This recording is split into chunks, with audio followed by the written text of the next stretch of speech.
সিরিয়ায় আসাদ সরকারের নিরাপত্তা বাহিনীকে ভেঙে দেওয়ার ঘোষণা দিয়েছেন বিদ্রোহী নেতা জোলানি। বিগত সরকারে কুখ্যাত সব কারাগার বন্ধ এবং সম্ভাব্য রাসায়নিক অস্ত্রের স্থাপনা সুরক্ষিত করার প্রতিশ্রুতিও দিয়েছেন তিনি। ক্ষমতাচ্যুত প্রেসিডেন্ট বাশার আল আসাদের বাবার সমাধি পুড়িয়ে দিয়েছে বিদ্রোহীরা। এদিকে ইসরায়েলের হামলায় সিরিয়ার উত্তর পূর্বাঞ্চলে 1 লাখ মানুষ বাস্তুচ্যুত হয়েছে।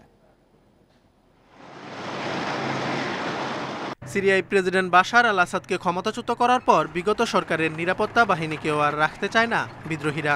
বুধবার এমনটাই জানিয়েছেন বিদ্রোহী নেতা আবু মুহাম্মদ আল জোলানি।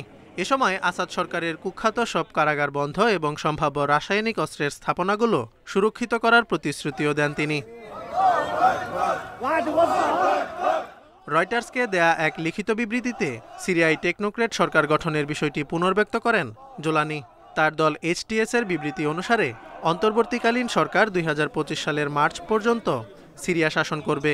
অন্তর্বর্তীকালীন প্রধানমন্ত্রী মুহাম্মদ আল বশির জানান, তার প্রথম লক্ষ্য বিদেশে থাকা লক্ষাধিক সিরীয় শরণার্থীকে দেশে ফিরিয়ে আনা এবং রাষ্ট্রীয় প্রতিষ্ঠানগুলো সংস্কার করা। এ সময় নতুন সিরিয়া সবার হবে বলেও জানান তিনি।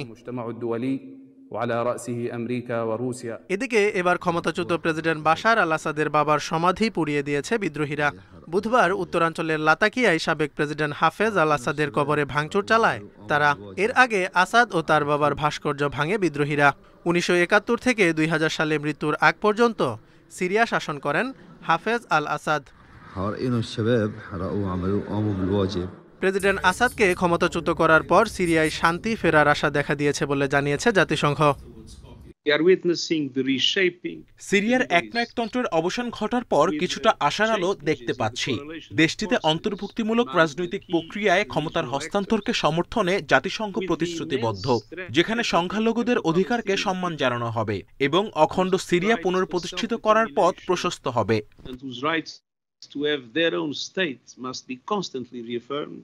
এদিকে চরমপন্থীদের দমনের দাবি করে সিরিয়ায় বিমান হামলা অব্যাহত রেখেছে ইসরায়েল। গোলান মালভূমির আরও অভ্যন্তরে প্রবেশ করেছে ইসরায়েলি সামরিক বাহিনী।